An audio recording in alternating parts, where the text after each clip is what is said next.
இந்த வாஷ் பண்ண தான் துணி எங்கேருந்து தான் சேருமோ, எவ்வளோ தான் சேருமோ தெரில. துவச்சான், காய வச்சான், மடிச்சான், ரிப்பீட்டுன்னு இதே பொழப்பா எப்ப பாரும் ஓடிட்டுருக்கு.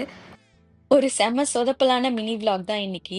பேசாம இட்லி தோசையோட டின்னர முடிச்சிருக்கலாம். மழை வர மாரி இருக்கு கிளைமேட்டுன்னு சொல்லிட்டு சேமியா செய்யலான்னு போனேன். அப்பவே சிக்னல் குடுத்துச்சு. வெங்காய கூட கவுந்துச்சு, ஜீரக மிளகு டப்பா கவுந்துச்சு, கம்முனு இருந்திருக்கலாம். சேமியா செய்ய போறேன்னு சொல்லி போய் சேமியா பாக்கெட் எக்ஸ்பயர் ஆயிடுச்சு. அதனால அவசர அவசரமா இன்ஸ்டாமார்ட்ல போட்டா அவங்க வேற ஏதோ பிராண்ட் கொண்டு வந்து குடுத்துட்டாங்க. அதுல செஞ்சா கோந்து மாதிரி ஒண்ணு வந்திருந்துச்சு. இதுவரைக்கும் என் வாழ்க்கையில இவ்ளோ கேவலமான ஒரு சேமியாவ நான் சமைச்சதே கிடையாது. விவேக் ஒரு படத்துல சொல்லுவார்ல, "வடச்சட்டியை அடைப்பது எப்படின்னு கோந்து செஞ்சிருக்கேன்னு." அது மாதிரி ஒண்ணு வந்திருந்துச்சு. ஹஸ்பண்டும் "நீ ரிஸ்க் எடுக்காத. நானும் ஆஃபீஸ்ல போய் சாப்பிடுறேன். வேற ஏதாவது நீயும் நல்லதா ஆர்டர் பண்ணி சாப்பிடு" அப்படின்னு சொல்லிட்டு போயிட்டாரு. நம்ம மூடு சரி பண்ணோம்னா நம்மளுக்கு சாட் ஐட்டம் தான் கரெக்ட்ன்னு சொல்லிட்டு பேல்பூரியும், சன்னா மசாலாவும் வாங்கி சாப்பிட்டுட்டு இருந்தேன்.